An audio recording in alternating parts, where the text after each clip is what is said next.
धर्मशाला नगर निगम चुनाव को लेकर सियासी बयानबाजी तेज हो गई है। कांग्रेस नेता देवेंद्र जग्गी ने भाजपा नेताओं पर झूठे आरोप लगाने का आरोप लगाया और मानहानि का दावा करने की चेतावनी दी है। वहीं राज्यसभा सांसद अनुराग शर्मा ने भी भाजपा सांसदों पर हिमाचल के मुद्दों को केंद्र में न उठाने का आरोप लगाया।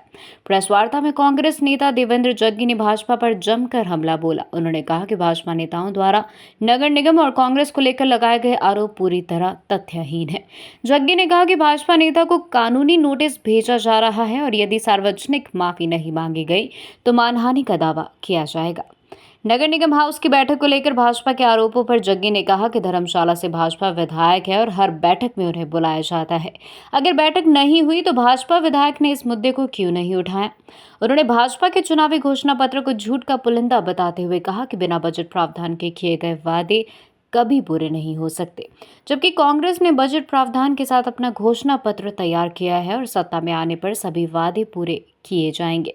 जग्गी ने शिक्षकों के तबादला नियमों का मुद्दा भी उठाया। उन्होंने कहा कि मुख्यमंत्री ने 30 किलोमीटर की शर्त को घटाकर 15 से 18 किलोमीटर करने का आश्वासन दिया है। वहीं राज्यसभा सांसद अनुराग शर्मा ने भाजपा सांसदों को घेरते हुए कहा कि हिमाचल के साथ भाजपा सांसद केंद्र में प्रदेश के हितों के लिए प्रभावी आवाज नहीं उठा सके। अनुराग शर्मा ने कहा कि धर्मशाला सीवरेज परियोजना की लागत 105 करोड़ से बढ़कर 179 करोड़ रुपए तक पहुंच गई है, लेकिन केंद्र से अब तक धनराशि जारी नहीं हुई। उन्होंने कांगड़ा रेल लाइन को ब्रॉड गेज करने के मुद्दे पर भी भाजपा सांसदों को चुनौती दी। नगर निगम चुनाव से पहले कांग्रेस और भाजपा के बीच आरोप प्रत्यारोप का दौर लगातार तेज होता जा रहा है। दोनों दल जनता के बीच अपने अपने विजन और दावों को लेकर चुनावी मैदान में उतर चुके हैं। कि हमारे कॉरपोरेशन में जिन लोगों ने लगभग 40-50 वर्षों पहले अपने मकान बनाए हैं और वो सरकारी जगह पे उन्होंने बनाए, वो जगह उनके नाम करने के लिए कॉरपोरेशन द्वारा पहल की जाएगी और उन सभी लोगों को उनका हक जो है वो कॉरपोरेशन द्वारा दिलवाया जाएगा। उनको हम भविष्य में हमारे कॉरपोरेशन में जो हमारे प्रत्याशी जीत के जाएंगे उनको ये कंप्लीट करेंगे। इसमें और बहुत सारी चीज़ें जो आपने कल देखी भी होंगी, लेकिन मुझे इस बात का दुख लग रहा है कि जो भाजपा ने अपने 32 पॉइंट का जो एक शपथ पत्र जारी किया, वो बजट कहाँ से वो लेके आएंगे। 5 करोड़ की थी, फिर ये 136 करोड़ की हुई, फिर ये 179 करोड़ रुपए की डीपीआर हुई और हमने बार बार भारत सरकार को ये लिखा कि वहाँ से हमें बजट का प्रावधान किया जाए। हिमाचल में भी भाजपा रही, भारत सरकार भी, लेकिन अभी तक हमें उसमें से एक भी पैसा नहीं दिया गया। ये लोग जो झूठ का पुलिंदा बार बार लोगों को बरगला के, भ्रम फैला के धर्मशाला के लोगों को मूर्ख बनाने की ये जो कोशिश कर रहे हैं, इनसे ये पूछा जाना चाहिए। ये अभी भाजपा के एमएलए हैं, जो भाजपा के पहले लोग थे, उन्होंने इस 136 करोड़ से 105 करोड़ से 179 करोड़ तक की डीपीआर पहुंच गई, लेकिन वहाँ से 1 रुपया भी वहाँ से ये इन लोगों ने लाना लाजमी नहीं समझा, ना ही कभी इन्होंने उसके लिए साथ दिया। कल विक्रम ठाकुर जी जो मंत्री रहे भाजपा में, उन्होंने कहा कि 2 साल से हाउस ही नहीं होता और इनके 10 लोग भाजपा के हाउस में होते हैं। अगर हाउस नहीं हो तो उनके लोग क्या सोए रहे वहाँ पे। ये सारा झूठ का पुलिंदा। कॉरपोरेशन एक्ट में बिल्कुल क्लियर लिखा हुआ, अगर 3 महीने तक अगर बैठक ना हुई तो हाउस जो वो डिसॉल्व किया जाएगा। उन्होंने इस 136 करोड़ से 105 करोड़ से 179 करोड़ तक की डीपीआर पहुंच गई, लेकिन वहाँ से 1 रुपया भी वहाँ से ये इन लोगों ने लाना लाजमी नहीं समझा, ना ही कभी इन्होंने उसके लिए साथ दिया। कांग्रेस पार्टी ने जो अपना शपथ पत्र, अपना मैनिफेस्टो रिलीज़ किया, उसमें जो जो चीज़ें कहीं उसके लिए प्रावधान रखा है। भाजपा की तरह ये झूठ की चीज़ें, झूठ के जो पुलिंदे थे वो बिल्कुल भी नहीं। और दूसरी बात आप देखिए, कल विक्रम ठाकुर जी जो मंत्री रहे भाजपा में, उन्होंने कहा कि 2 साल से हाउस ही नहीं होता, और इनके 10 लोग भाजपा के हाउस में होते हैं। अगर हाउस नहीं हो तो उनके लोग क्या सोए रहे वहाँ पे? ये सारा झूठ का पुलिंदा। कॉरपोरेशन एक्ट में बिल्कुल क्लियर लिखा हुआ, अगर 3 महीने तक अगर बैठक ना हुई तो हाउस जो वो डिसॉल्व किया जाएगा। तो अगर हाउस नहीं हो तो हमें डिसॉल्व क्यों नहीं किया गया कॉरपोरेशन को? इन्होंने अपने जो भाजपा के इनके काउंसलर थे उन पर तो विश्वास नहीं किया, तो एमएलए जो भाजपा के कांग्रेस से गए हैं दल बदलू, वो उस पर एक्शन ले लेते। उनको भी उसमें लेटर जाते हैं। जब बैठक होती है तो एमएलए जो होते हैं कॉरपोरेशन के उस एरिए के, उनको भी, वो भी उसके मेंबर हैं, उन जब बैठकें होती हैं उनको भी लेटर जाते हैं। उन्होंने क्यों नहीं लिखा कि अभी आप बैठक नहीं कर रहे? ये सारी चीज़ें जो है ये झूठ का पुलिंदा। और विक्रम ठाकुर जी ने कल बहुत सारे आरोप हमारे पर लगाए कि इन लोगों ने कॉरपोरेशन की प्रॉपर्टी पे कब्जा किया, इतना घाटा हुआ, इसके लिए तो मैं कानूनी कार्रवाई कर रहा हूँ। और आज मैंने इनको लीगल नोटिस भेज दिया है, क्रिमिनल भी और सिविल सूट भी के लिए। अगर ये हफ्ते में माफ़ी नहीं मांगते हैं सार्वजनिक रूप से, तो इनके ऊपर मैं मानहानि का दावा ठोकने जा रहा हूं। और इस जो बातें इन्होंने कही, इसके विरुद्ध हमने हाई कोर्ट में जब गए तो हाई कोर्ट के जो ऑर्डर आए वो हमारी फेवर में आए, और उसमें क्लियर कमेंट लिखा हुआ कि पिछले 16 सालों से आप एक व्यक्ति के पीछे पड़े हैं सिर्फ उसको तंग करने के लिए। और जितनी बातें इन्होंने कही, जितनी इन्होंने इंक्वायरियाँ चलाई अपनी सरकार में, उसको हाई कोर्ट ने खारिज कर दिया। जब ये मंत्री थे और जब हटे तो बथेरे इनके ऊपर चार्जेस लगे, चाहे वो टूटी कंडी में बीओटी पे बस स्टैंड बनाने की बात हो।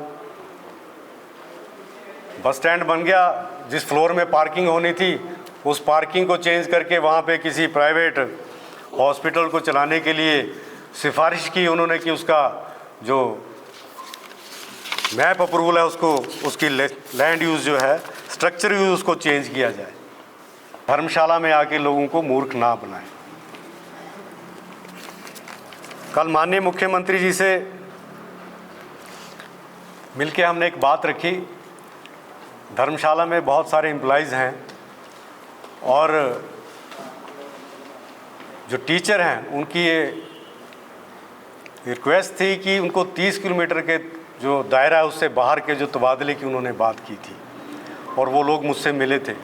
तो माननीय मुख्यमंत्री जी के सामने मैंने उनकी बात रखी और उन्होंने मुझे आश्वासित किया है कि ये जो 30 किलोमीटर का दायरा है इसके बाहर जाने की बात, उसको घटा के फिर वो 15, 20 या 18 किलोमीटर तक कर देंगे। तो इसके लिए मैं माननीय मुख्यमंत्री जी का भी आभारी रहा। और बहुत इम्पॉर्टेंट एक आप लोगों के ध्यान में चीज़ लाना चाहता हूँ। पिछले दिनों आपके ध्यान में होगा कि दाड़ी में एक रोज़गार मेला चला था। जो भाजपा के विधायक हैं उन्होंने अपने ऑफिस में एक रोज़गार मेला चलाया था, और उस रोज़गार मेले में बहुत सारे बच्चे वहाँ पे गए थे। तो उसमें 4 लोगों ने कंप्लेंट दर्ज की है। एफआईआर नंबर उसमें है 194/2025, 21/12/2025 को ये एफआईआर हुई है, जिसमें एक बच्चा कहता है कि मैं दाड़ी में सुधीर शर्मा जी के कार्यालय में गया और वहाँ पे एक ब्रयाम सिंह नाम का एक व्यक्ति जो हार चकिये से था, वहाँ पे मुझे मिला और उसने मुझे विदेश जाने के फार्म मुझसे भरवाए और कुछ पैसे उसने वहाँ से लिए और मुझे कहा कि इतने दिन के बाद मुझे चंडीगढ़ मिले, और हम लोग बोलते 15 दिन के बाद चंडीगढ़ में गए और वहाँ उसने पैसों की डिमांड की, हमने पैसे दिए। फिर उनको थाईलैंड में उनको वहाँ पे भेजा गया। तो उस व्यक्ति ने लिखा हुआ कि एफआईआर में कि जब मैं थाईलैंड में पहुँचा तो वहाँ पे हमारे ड्राइवर के साथ फ़ोटो हुए, हमें गाड़ी में बिठाया गया और ना जाने कहाँ कहाँ जंगलों से हमें भेजा। जब मैंने अपने फ़ोन से लोकेशन देखी तो पाया कि हम म्यांमार में हैं, और कहा कि म्यांमार में जहाँ पे पहुँचे उसने, उनका जो ठेकेदार वहाँ पे था उसने कहा कि वहाँ आपके साथ एफिडेविट यहाँ साइन करना पड़ेगा और आप यहाँ पे काम करेंगे। जब बोलते हमने वहाँ मना किया, और एक छोटी सी कंपनी में जो शायद चाइना की कंपनी थी और उसमें वो कुछ काम कर रहे थे, तो म्यांमार की पुलिस ने वहाँ पे आके रेड मारी, फायरिंग हुई, एक रशियन लड़की वहाँ मारी गई और कहते कि इस फायरिंग में हमारी जान भी जा सकती थी। म्यांमार पुलिस ने उनको थाईलैंड गवर्नमेंट के हवाले किया। थाईलैंड गवर्नमेंट ने हफ्ता हमें वहाँ रखा और उसके बाद दिल्ली भेज दिया। दिल्ली में उनकी इन्वेस्टिगेशन हुई और लास्ट में उनको अपने घर भेजा गया। उन लोगों ने अपनी एफआईआर में लिखा कि ये सारा प्रोपोगंडा जो शुरू हुआ वो दाढ़ी विधायक जी के ऑफिस से शुरू हुआ। उसका विधायक का नाम उन्होंने लिखा है सुधीर शर्मा द्वारा, ये सारी चीज़ें की गई वहाँ के ऑफिस से, और उन्होंने लिखा कि हमारी इसमें जान जा सकती थी। उसकी इंक्वायरी के लिए ये मैं सभी कॉपियाँ आप लोगों को इसमें सर्कुलेट करूँगा। मैं ये कहना चाहता हूँ कि राजनीति अपनी जगह रही, लेकिन आप हर लेवल पे लोगों को धोखा देने की कोशिश कर रहे हैं। चाहे वो अब इलेक्शन है, नई नई झूठी बातें, अफवाहें, कभी वो आप मुद्दों की बात करें, आप कभी मीट चावल की तरफ जा रहे हैं, कभी फेक आईडियों से किसी के बारे में कुछ लिखवा रहे हैं, कभी क्या कर रहे हैं। और अब आप लोगों ने जवान बच्चों को, बेरोजगार बच्चों को भी नहीं छोड़ा।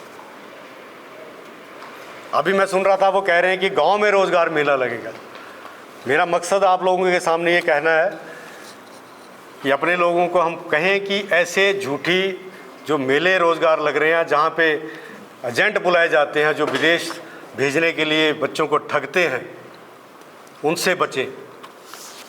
और अगर ऐसे एजेंटों को विधायक ही अपने ऑफिस में बुला के अपने हमारे जो बेरोज़गार बच्चे हैं उनको आगे उनके पेश कर दें और अपने परिवार से, अपने देश से दूर जहाँ उनका कोई भी नहीं है, वहाँ पे उनको फंसा दे रहे हैं। शर्म आनी चाहिए ऐसे विधायक को। कम से कम आप, अगर आप रोज़गार मेला लगा रहे हैं तो कम से कम वो आइडेंटिफाई तो कर लें किन लोगों को बुला रहे हैं, क्या वो लोग आगे बच्चों को रोज़गार ढंग से दे रहे हैं कि नहीं दे रहे हैं। तो मैं ये कहना चाहता हूँ कि इलेक्शन का दौर है, मुद्दों पे चले, लोगों को मूर्ख बना के। अभी पीछे मैं देख रहा था कोई चैनल था जिसमें एक व्यक्ति कुछ कह रहा और हमारी फ़ोटो उसमें लगा दी गई है कि जी पैसे मांग रहे हैं, लड़का कुछ और कह रहा है। उसके अगेंस्ट भी हमने एफआईआर जो है वो दे दी है, और जो इनके मीडिया सेल के लोग उसको शेयर कर रहे हैं उनके विरुद्ध भी हमने उसमें लिखा है कि उनके विरुद्ध भी कार्रवाई की जाए। ये जो डराने के और धर्मशाला के लोग, देखिए कहाँ से सिलसिले शुरू हुए। पोस्टर लगे, उन पर कालिख लगाई गई, लोगों को धमकाया गया, है ना, एफआईआर करवाई गई। मतलब आप धर्मशाला में राज करने के लिए हर वो हथकंडा अपनाएंगे जो असमैध, जिसको हम इलीगल कह सकते हैं। पत्थर मरवा रहे हैं घरों पे, है ना, ये सारी चीज़ें। और दूसरा, भाजपा के लोग और विधायक, इनकी जो आपस की लड़ाई है उससे निकलने के लिए दूसरों पे ये लोग इल्ज़ाम लगा रहे हैं। तो आज की पत्रकार वार्ता के दो थे, एक तो जो सच्चाई आपके सामने रखनी थी, दूसरा जो हमारे युवाओं हैं, वो युवा हैं और बेरोज़गार हैं, उनको आपके द्वारा जागरूक करना है कि ऐसे रोज़गार मेले में ना जाएं जहां पे उनके माता पिता को भी कहूँगा कि ऐसे रोज़गार मेलों में अपने बच्चों को ना भेजें जहाँ पे उनकी जान को भी खतरा हो सकता है, जहाँ पे बच्चों को ठगा जाता हो रहे हैं। मैंने तो पूरा ज़िले का भ्रमण कर लिया है। मैं फिर बात दोहराता हूँ, नगर निगम धर्मशाला और पालमपुर की जो हमारे सर्वे की रिपोर्ट्स हैं उसमें भी हमारे दोनों क्षेत्रों में हमारे मेयर और डिप्टी मेयर कांग्रेस के बन रहे हैं। और कल जो संकल्प पत्र माननीय मुख्यमंत्री द्वारा जो विकास के लिए, धर्मशाला के विकास के लिए जो प्रस्तुत किया गया, उसमें हर चीज़ का समावेश है। उसमें आपके जो युवा हैं उनके लिए नीतियाँ, जो हमारे जो वृद्ध हैं उनके लिए योजनाएं हैं, पार्कों की योजनाएं हैं, जैसे जो उसमें सीवरेज प्रणाली, जो आधुनिक जो मर्ज हुए क्षेत्रों में आधुनिक सीवरेज प्रणाली का विस्तार है। सभी वार्डों में जो 17 वार्डों में फुटपाथ उनका निर्माण जो बचे हुए हैं, हर वार्ड में कूलों का निर्माण, जो आपका प्रमुख चौराहों का सौंदर्यीकरण किया जाएगा। और सबसे बड़ी बात, जो चौराहे हैं उनके ऊपर जो शहीद हैं उनके जो नाम अंकित किए जाएंगे।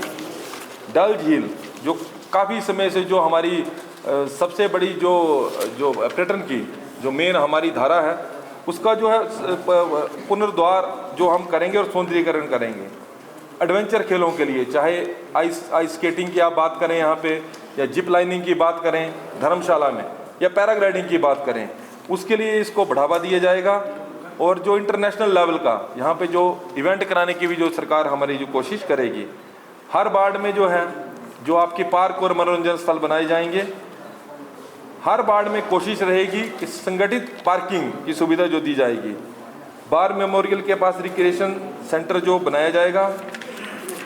स्ट्रीट वेंडर्स के लिए नए वेंडिंग जोन, जो हमारे जो दुकानें लगाते हैं बेरोजगार, जो धर्मशाला के बेरोजगार हैं, उनके लिए जो नए वेंडिंग जोन बनाए जाएंगे सुनियोजित ढंग से। हर वार्ड में जो है हम ईवी चार्जिंग स्टेशन लगाएंगे। हर वार्ड में स्मार्ट एलईडी लाइट लगाएंगे। सीवरेज प्रणाली की जो हर वार्ड में सुनिश्चित करेंगे।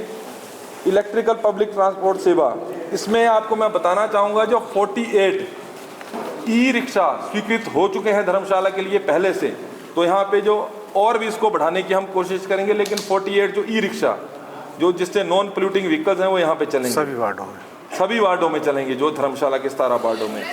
होर्डिंग मुक्त है। मैं आपको बताना चाहूँगा, अब जो आधुनिकीकरण की ओर हिमाचल प्रदेश बढ़ रहा है, तो जो होर्डिंग मुक्त जो है उसमें डिजिटल साइन बोर्ड लगेंगे, ताकि ये एक विश्व विख्यात स्थान है तो वो लगाए जाएंगे। जो हमारे आवारा कुत्ते हैं उनके लिए जो डॉग शेल्टर होम बनाए जाएंगे। डिजिटल लाइब्रेरी बनाई जाएगी हर वार्ड में बच्चों के लिए, ताकि वो फ़ोन से दूर रहें। गेमिंग और इनोवेशन जोन बनाए जाएंगे। अंडरग्राउंड बिजली के प्रोजेक्ट जो है, जो हमारी तारें हैं बाहर बिजली की, वो की जाएंगी। फ्री वाईफाई इंटरनेट जोन जो दिए जाएंगे। जो आपकी फिल्टर्ड वाटर आधुनिक जल आपूर्ति प्रणाली जो है, हर घर तक जो पानी वो दिया जाएगा।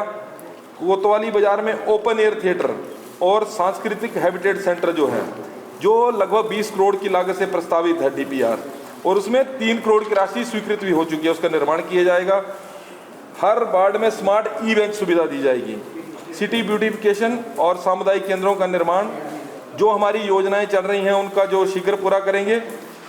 कुशल विद्यार्थियों को सीएलसी के तहत रोजगार के अवसर, जो हमारे युवा बेरोजगार हैं, मैं आपको बताना चाहूँगा, उसके लिए हम जो है उनके रोजगार के अवसर जो मुहैया करवाएंगे।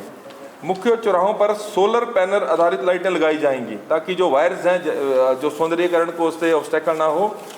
और आपका जो वार्ड नंबर 1, 3, 4 और वार्ड नंबर 12 के उन निवासियों के लिए जिन्होंने सरकारी भूमि पर मकान बनाए हैं कई सालों से, कई लोगों के तो जो 50 से 60 साल उनको हो गए हैं सभी वार्डों में। और बाकी वार्ड जो हैं, जो उनके नियमितीकरण के लिए जो सरकार के समक्ष जो है मजबूती से इसका पक्ष रखेंगे। और मैं आपको बताना चाहूँगा, जैसे कल यहाँ पे भाजपा के नेता एक दुष्प्रचार करके चले गए, भाई जग्गी जी ने आपको विस्तार से नहीं बताया। जब बीओटी में टूटी कंडी में जो आपका जो हमारा बस स्टैंड बना था, एक प्री बिड जो मैनुअल होता है हमारा, जिसमें उसमें जब उसका टेंडर हुआ बीओटी में, एक प्राइवेट कंपनी को, बाहर की कंपनी को दिया गया। उसमें एक पूरा फ्लोर जो है पार्किंग के लिए प्रस्तावित था। लेकिन जब वहाँ पे जो मंत्री थे जो कल यहाँ पे भाषण दे के गए बड़े, मैं आपको बताना चाहूँगा, वहाँ पे एक प्राइवेट फर्म को हॉस्पिटल दे दिया उस कार पार्किंग की जगह। और जब एचआरटीसी का जो लॉ डिपार्टमेंट है उसने परमिशन नहीं दिया आज तक उसकी, जब वो वहाँ मंत्री थे लॉ डिपार्टमेंट ने मना किया, जिसका दस्तावेज हम आपको दे रहे हैं। उसके बावजूद ना वहाँ पे टीसीपी की परमिशन आज तक, ना एमसी की परमिशन। और बड़े इसकी बात है, उसमें वो हॉस्पिटल चला, एक भी पैसा नगर निगम को, ना कोई टैक्स का एक पैसा दिया गया, ना ही हिमाचल प्रदेश बस अड्डा मैनेजमेंट को एक भी पैसा दिया गया। क्या कारण रहा? एक जो पत्र आपको हम अभी सौंप रहे हैं उसमें एक लाइन लिखी है कि मंत्री जी चाहते हैं कि आप इसको बीओडी में लाएं। एक जो उस टाइम की बीओडी इसको नहीं करना चाहती थी, लेकिन क्या कारण रहे कि एक आप जो एक तो पहले वहाँ पे पार्किंग की जो आपकी प्रपोज्ड पार्किंग थी, जहाँ पे जो आपकी बिल्डिंग से पहले पार्किंग थी, उसको आपने हॉस्पिटल बना दिया। और अगर जनता के हितैषी होते तो सरकारी हॉस्पिटल वहाँ पे खोलते। उसी ठेकेदार को जो बाहर की कंपनी थी उसको आपने वो बगैर उसका चेंज किए हुए आपने वो दे दिया। क्या कारण रहे? इसके पीछे क्या आर्थिक कारण थे? तो बड़ी बड़ी बातें करके चले गए। बात करें जो स्क्रैप का सारा कारोबार था बद्दी बरोटी वाला में, उसको कौन करता था वो भी आपके सामने है, उसकी भी जांच चली हुई है। और जो हर चीज का फिर दूसरों पे आरोप लगाना, जब आपके अपने खुद जो घर पत्थर शीशे के हैं तो पत्थर उसके ऊपर नहीं मारते। तो ये पुराने जो चुनाव में भी यहाँ पे वायदे कर गए थे। मैं एक और बात आपसे करना चाहूँगा, यहाँ पे आपके 7 MP थे हिमाचल प्रदेश से। मैं तो अभी 1 महीना पहले बना, 1.5 महीने पहले। क्या इतना बड़ा हमारा पर्यटन स्थल है धर्मशाला, उन्होंने यहाँ की सीवरेज के लिए लगभग 135 करोड़ की सीवरेज की परियोजना केंद्र में गई। क्या किसी नेता ने आज तक, क्या MLA थे जो यहाँ के भाजपा नेता हैं, वो दिल्ली जाते हैं फोटो खिंचवाते हैं, आज तक कभी बात की उन्होंने धर्मशाला की? मैंने 16 तारीख को ओथली, मैंने 18 तारीख को जो है आपका रेलवे के लेटर मैंने वैष्णव जी को दिया, जो हमारी रेल पठानकोट जोगिंद्रनगर। क्या इन्होंने कभी धर्मशाला के विकास की बात की? या सिर्फ राजनीतिक रोटियां सेकना इनका दिल्ली में काम होता है? 7 MP केंद्र में भाजपा की सरकार, यहाँ पे इनके जो भाजपा के लीडर, क्या इन्होंने कभी जिला कांगड़ा की कभी बात की विस्तार इसके लिए, पर्यटन के विस्तार के लिए? तो बड़ी दुखद बात है।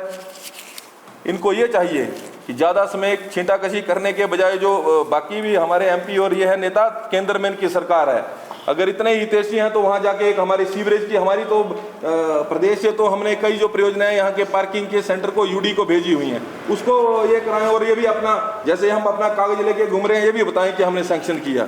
लेकिन बहुत खेदपूर्ण बात है। बाकी आज देखिए 3 रुपये डीजल, 3 रुपये पेट्रोल, 2 रुपये CNG।